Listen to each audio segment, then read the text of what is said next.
Well, Youri Tielemans' priority has been revealed by FABRIZIO Romano, and we are having lots of updates concerning Youri Tielemans from Seth of Sky Sports and Jeremy Bailey of 90 more. 90 football or football. It's called 90 minute. Welcome to Rokani Media Football. How are you guys? And where are you watching us from? Smash the like button, comment and share. The World Cup is kickstarting today, and by the time we close today, we'll have seen or watched the first game played in Qatar, as Qatar is taking on Ecuador in Doha. Smash the like button, comment and share. If at all you're watching us for the very first time, lower right bottom corner, that's the place to be. Remember, we are left with just 200 subscribers to hit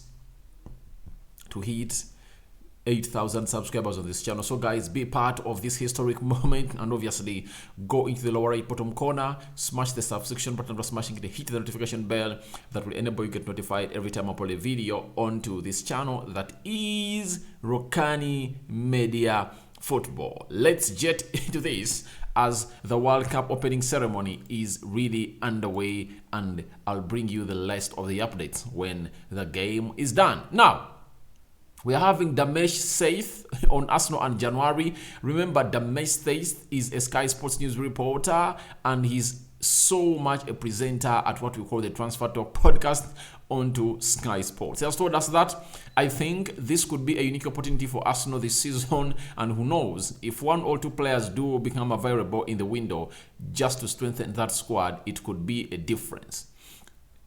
Obviously, I believe it's going to be a difference. We saw this same thing affecting Arsenal last season in January when Spurs brought in Bentancur and Kulusevski, and Arsenal never brought in a single player. What happened? Arsenal finished 5th and Spurs finished 4th, and Spurs are playing in the Champions League. I believe it was a very big blow to Arsenal. Reason being, if they had finished 4th and went to the Champions League, they would have attracted more valuable players, more than Gabriel Jesus, Zinchenko, and very many others. And I believe on Zinchenko and Gabriel Jesus, it would have been something easier for them to add on more and more prolific players that maybe Mikel Arteta would have wanted. And secondly, when you are in the Champions League, it enhances on your spending budget. If Arsenal spent £121 million while they are not in the Champions League, they would have spent more if they had qualified for the Champions League, because they knew that the further you go to the Champions League, only the Champions League stages, the more money you make.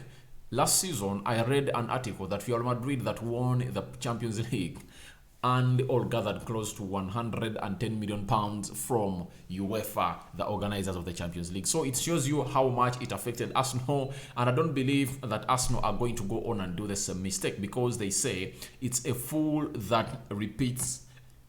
It's a fool that does the same thing again and again and expect the same results. With what Arsenal did in the summer, mirroring from what they did this January that never paid off, they have to go on and do the needful in the January of 2023, as he's telling us. And what is he talking about? Why he's talking about making a difference? The difference is seen all over, winning the Premier League. Arsenal on top of the Premier League table, 5 points ahead of Man City. That has even caused Arteta big problems. And I'm going to come on and really tell you that story, because Man City is investigating on as to why Pep Guardiola decided to sell 2 valuable players to Arsenal. And what's the cause of this all? Because Arsenal are on top of the league. But I believe that is being naivety. Selling Gabriel Jesus, who had close to 20 or 30 goal involvements in your shirt. You sell Zinchenko, and then Sterling, who had close to 30. If at all you get 60 goals off yourself, there is no way you're going to tell me that you're going to come out and compete favorably. I believe that gives you a very big hit into your performances. So Arsenal is top on the league, and that's what Seth is talking about, strengthening and making a difference in January. 1 or 2 players. But for me, I believe Arsenal need to get in 3 more players to really be on the safe side. Now, let's get to a man known as Jeremy Bailey. He's a transfer correspondent for 90 Minute Football, Team Talk, and very many other podcasts. He has come out and really told us that Arsenal's January plans look likely to include a bid for Tielemans, who has already told Leicester City he won't be extending his contract. Arsenal are confident at this stage of bringing him to North London in 2023, but be it in January or the next summer as a free agent. So it's all good news for Arsenal, because this player in Youri Tielemans, towards the World Cup break, he was one of the most important players for Leicester.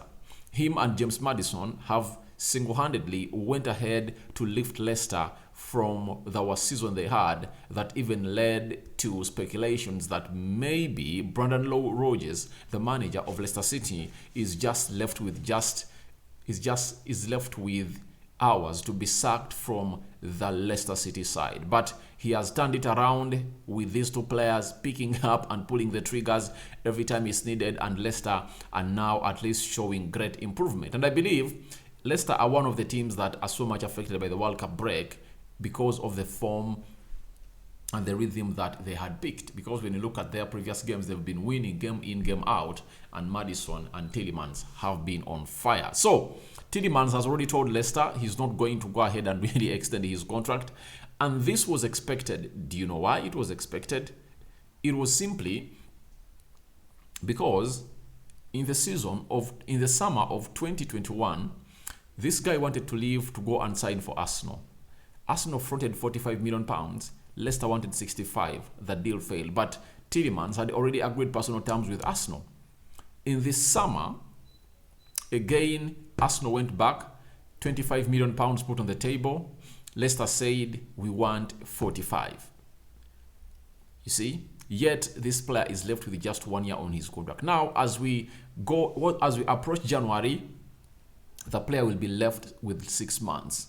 He can sign a pre-contract with the club he's going to play for next season, and it has been confirmed to us by Grammy Bailey that obviously Arsenal are confident at the stage of bringing him to North London, either in the January transfer window or the summer, for free. Now, the big question is, what is Arsenal going to decide? What's the decision of Mikel Arteta on Tielemans? Is he deciding to get him in the summer or to get him in January? Because if I were Mikel Arteta, I would get Tielemans right about now to kickstart off the month of January when he's playing for Arsenal. Why?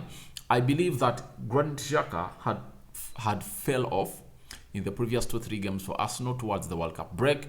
He's going to play in the World Cup. He's going to come back when he really needs a little bit of rest. Now, who comes in to play into that position? And even when he returns in January and he's fully fit, after reconditioning, I believe you need Tielemans. And Tielemans is a player that can complement Thomas Partey and Odegaard very well in that midfield. He gives you that drive going forward, the progressive drive, or the offensive drive and the defensive drive. That is Youri Tielemans. And he's this kind of person who is going to come out and really score goals from outside the box area, because most of his goals have been scored outside that area. So he gives you a different option of really getting goals. And where we are going in January, Arsenal needs to be gathering goals from very many different sources. We need to see the likes of Odegaard increasing with the number of goals.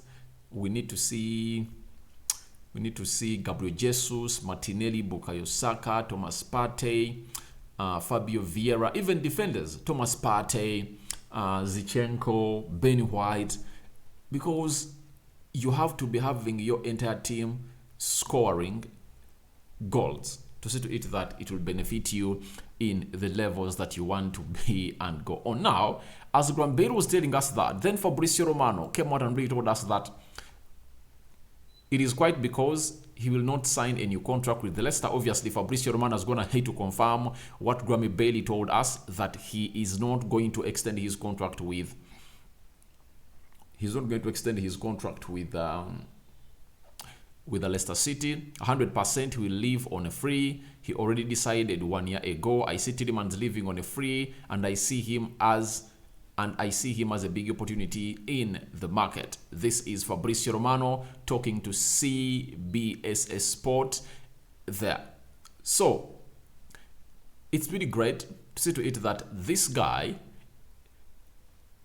in terms of FABRIZIO Romano, is confirming what Grammy Bailey has said, that the player is not willing to extend his contract at Leicester.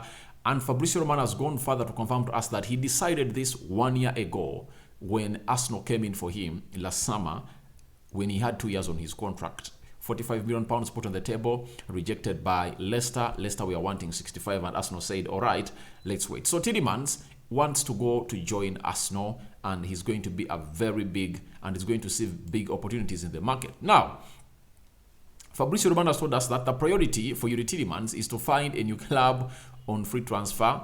There are still no changes on this. I think Arsenal had a big chance to sign him last summer, but they decided to proceed with a different strategy. So, Arsenal deciding to go in for a different strategy, where did it leave the mind of Tielemans? I gave you an example that happened on a player known as Jules Koundé. Jules Koundé had agreed personal terms with Chelsea last summer, but they failed to raise 65 million euros, and the player said at Sevilla. The summer of 2022, Chelsea goes back knowing that, oh, Jules Koundé is going to be one of those players we are going to sign.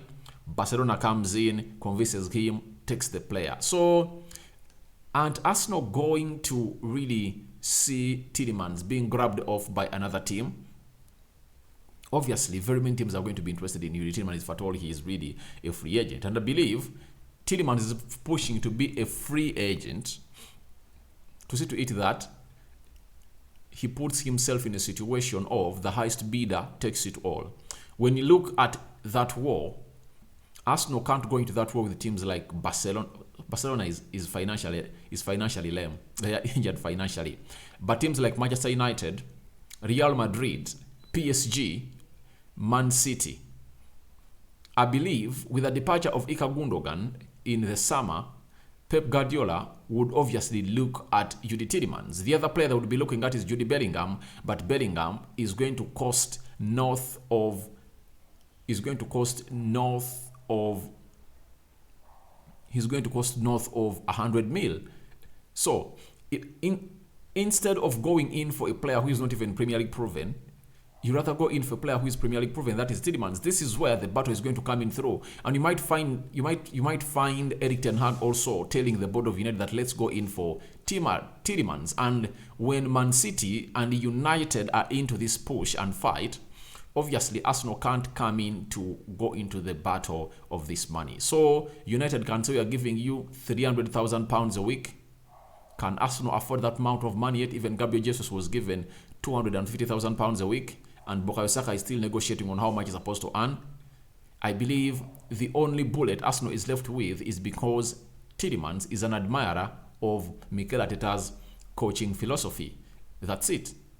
But there are going to be very many teams that are really going to come in and do the needful. If Arsenal can get this player in January, that will be okay. But FABRIZIO Romano, the transfer expert, has told us that he is looking out to be a free agent in the summer. And him and his agent know that it's going to be a very huge opportunity for them to go on and really gang in lots of money. One, they get you a sign-on fee close to £15 million. You know that very well. 15 million pounds. Then they are going to give you a huge salary of close to £250,000 a week, or 300,000 pounds a week. So this is where it becomes in hard for a team which goes by the names of Arsenal and Youri Tielemans, getting him to the levels they're supposed to be, because it's really looking hard now because of what FABRIZIO is really telling us. And you know, he's really getting it from the source, being briefed by obviously the agent of Tielemans, that they are now opting to go on and really accomplish the entire year at a side which goes by the names of Leicester City, such that in the summer of next year, they are free agents to go in and do the needful to find a big club with the idea of the highest bidder takes it all. And this puts Arsenal in a very concrete competition to sign Youri Tielemans. So guys, thank you very much for watching in through. Tell me what you think about Youri Tielemans making his final decision ahead of the January transfer window. FABRIZIO Romano confirming to us that he wants to leave as a free agent. That means he's not going to leave in January and Arsenal are in a tight spot. Reason being, it's really going to be concrete in the summer. I'm out for now. See you later. I hand you over to the Yomatload. But your reactions are welcome. I'm out. World Cup kick starting off today.